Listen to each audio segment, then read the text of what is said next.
the referees made the right call? I don't think there's any doubt about it. I've got to say I was concerned right at the start when I saw the water over there, and I could see the guy, one of the ground staff on the far side with his little squeegee machine, and the water was just making a wave.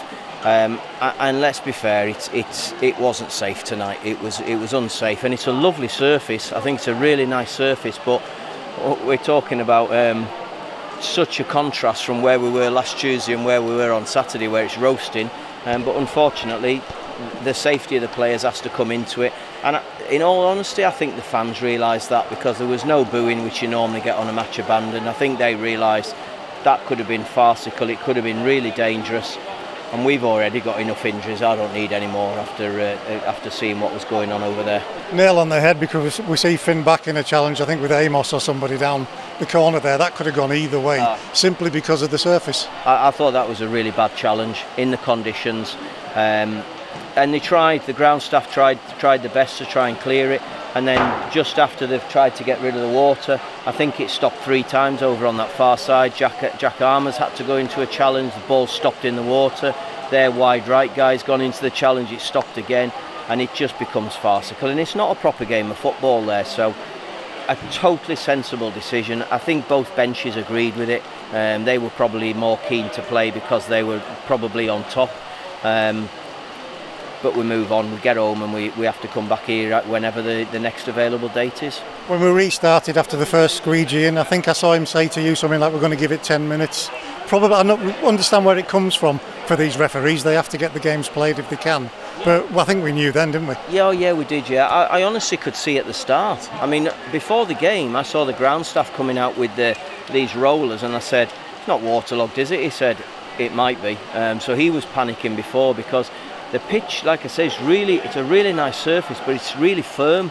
So there's obviously quite a bit of clay underneath, or you know, maybe not as much drainage as it possibly needed. Tonight isn't anybody's fault. This is just our weather, and there's not a lot you can do about it. You're down to the bare bones, Paul. That is an absolute fact. It's, in some ways, I know you're here, you'd want it played, but in some ways, is this a good chance to get boys back? Well, it obviously gives us a chance to get lads back, because we are struggling in terms of the numbers. I didn't want it off. I'm not saying I wanted it off because of that, but you could see tonight we had a definite height disadvantage when on set plays. They caused us a few issues. We knew it was going to be a challenge in the aerial battles because of what they've got and the way they are on set plays, and that was why we chose to go with 3 up top and see if we could try and keep 4 back. It's one of them nights tonight where we just have to take it on the chin. Everybody's disappointed that we've not had a game of football. Probably none more so than those hundreds of supporters of our own who've travelled all this way for it tonight. But again, I think they saw that it wasn't the right night to play football, and we just have to move on. Owen Moxon, is there any good news within the bad news of him not being available tonight? Well, we're hoping it's not too serious. He said he felt it early on in the game on Saturday, and I took him off because I thought he was looking tired as opposed to him being injured.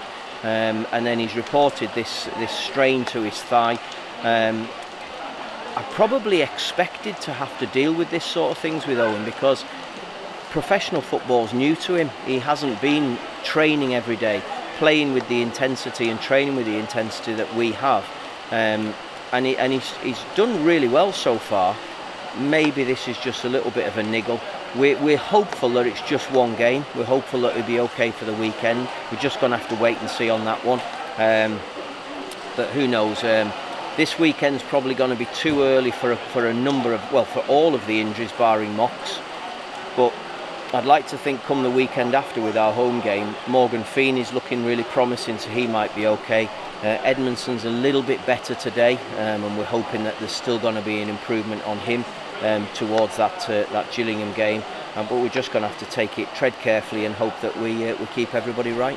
Dev must be looking to the heavens, not just at the rain, but thinking, what's going on? He gets his start. This happens. Yeah, it's really unfortunate for Dev, and you know, I suppose that's life, isn't it? You know, I selected him because I felt his experience tonight would have been really important for us, and he's just got to wait and hope that he's probably hoping Mox isn't fit for the weekend, but we'll just have to wait and see.